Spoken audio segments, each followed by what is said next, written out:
En 1923, à Yerushalayim, il y avait une grande pauvreté. Souvent, les gens étaient obligés de partager un appartement avec plusieurs pièces.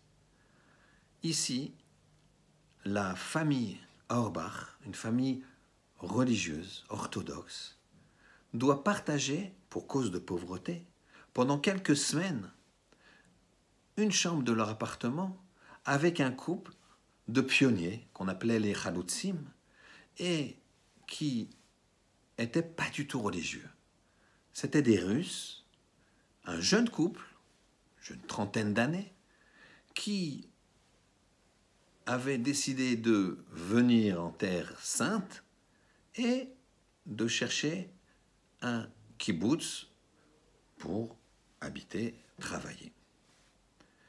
La mère de famille, Madame Auerbach, a demandé à ce jeune couple une condition. C'était de respecter Shabbat. S'il vous plaît, n'enfreignez pas Shabbat dans notre maison. Eux, ils ont dit d'accord, il n'y a pas de problème, on respectera Shabbat. Voilà que le Shabbat se passe très bien.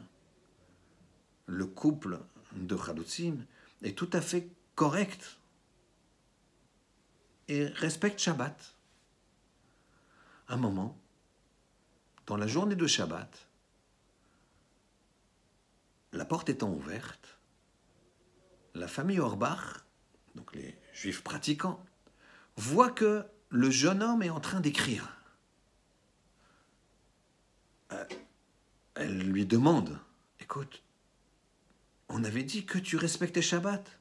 Il dit, oui, je respecte Shabbat, dit-il en continuant à écrire. Mais tu n'as pas le droit d'écrire. Ah, je ne savais pas. Et il s'arrête d'écrire.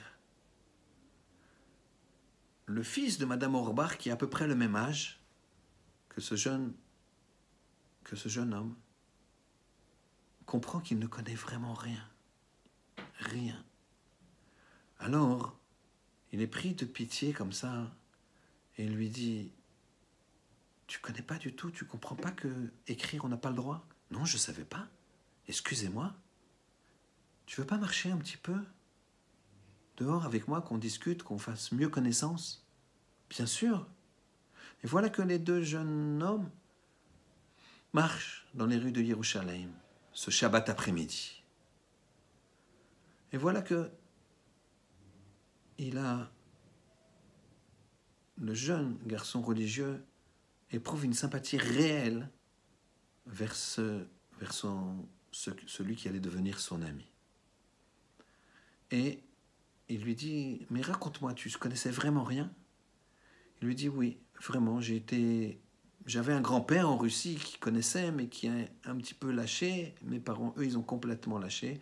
Et moi, je savais que j'étais juif, mais c'est tout. Mais sache que j'ai une foi en Dieu. Je sais que Dieu existe. Et je sais que... D'ailleurs, je vais te raconter. J'étais à la guerre. La Première Guerre mondiale. J'étais soldat russe. Et je ne comprenais pas pourquoi j'étais obligé de tuer, de tirer. Et un jour, il y avait une pause. Et j'ai vu des soldats, c'était des juifs religieux, qui ont sorti leurs livres et qui ont prié. J'ai vu leurs yeux pleurer. J'ai vu comment ils vibraient. Et moi aussi, j'ai pleuré. Et j'ai dit à Kadosh Baruch Hu, j'ai dit à Dieu, écoute, Hachem, je sais que tu es là. Je sais que tu existes. Mais je sais tout ce que je sais. S'il te plaît, je veux sortir de là.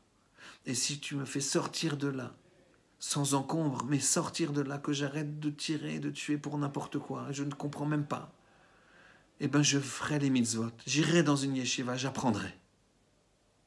À peine a-t-il fini de parler, raconte-t-il, qu'un obus est tombé, il a été projeté sur le sol et il avait une violente douleur à la main, il a regardé, il n'était blessé qu'à un doigt. Le reste était intact. Et le jeune homme de montrer sa cicatrice sur le doigt.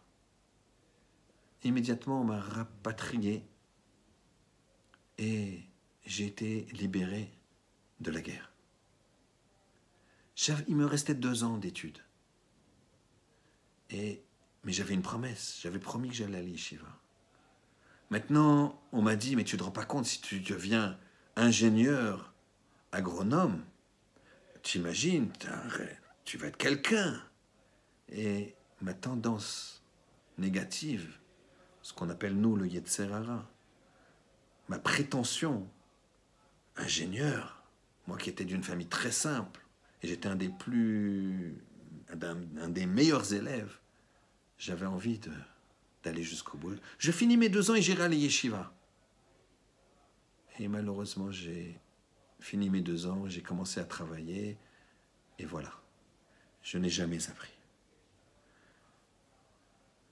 Le jeune homme religieux a éclaté en sanglots et a raconté à sa mère cette histoire et lui a dit, regarde, la prétention. Il n'a pas été prétentieux longtemps, ce jeune homme. Juste pour être ingénieur, juste pour poursuivre ses études. Qu'est-ce que ça pouvait faire qu'il fasse une année de yeshiva avant? C'est ça le problème. On n'apprend que si on est modeste. La prétention nous empêche d'apprendre. Qu'Hachem y fasse, qu'on ait la modestie, qu'on puisse apprendre la Torah et se rapprocher d'Hachem. Shabbat Shalom.